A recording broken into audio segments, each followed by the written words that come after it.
কদিন আগেই মা হওয়ার মিষ্টি খবর ভাগ করে নিয়েছেন কাঞ্চন মল্লিক এবং শ্রীময়ী চট্টরাজ। আর এবার মা হতে চলার খবর মিলেছে টলিপাড়ার আরও এক জনপ্রিয় মুখ মানসী সেনগুপ্তর। নিমফুলের মধুতে এতদিন চুটিয়ে কাজ করছিলেন তিনি, মাঝে কিছুদিনের বিরতিও নিয়েছিলেন। ফের তিনি কোন গোপনে মন বেসেছেতে ব্যাক করেছেন। আসলে বিরতিহীন প্রেগনেন্সি জার্নি মানসীর। আপাতত চলছে 5 মাস। সব রকম সাবধানতা অবলম্বন করেই কাজ করছেন তিনি। মানসীর এটি দ্বিতীয় সন্তান, তার একটি মেয়েও রয়েছে। মানসী যদিও খবরটি গোপনে রেখেছিল, তবে সেট থেকেই তা ছড়িয়ে পড়ে। তবে এখনই ছুটি নিচ্ছেন না তিনি। তার ইচ্ছে ছিল যে সেট থেকেই সোজা হাসপাতালে ডেলিভারির জন্য তিনি পৌঁছে যাবেন, কিন্তু যদিও সেটা সম্ভব নয়। অভিনেত্রী নিজেই জানালেন যে তার প্রথমবারের ডেলিভারিটা ছিল হাই রিস্কের।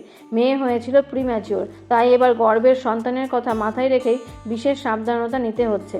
তবে যেহেতু সেটের সকল রকমের সুযোগ সুবিধা রয়েছে, তাই আপাতত সেরকম কোনো অসুবিধায় পড়তে হয়নি অভিনেত্রীকে। তবে কিছু বছর আগেও ইন্ডাস্ট্রির মধ্যে রটেছিল যে মানসী সেনগুপ্তর ডিভোর্স হচ্ছে। এমনকি তার আভাস তিনি তার দিদি নম্বর 1 শোতে গিয়েও দিয়েছিলেন। তখন আসলে কাজের জন্য মানসীকে মুম্বাইয়ে থাকতে হতো আর বর থাকতো কলকাতায়। ফলত দুজনের দুপ্রান্তে থাকায় এসেছিল দূরত্ব।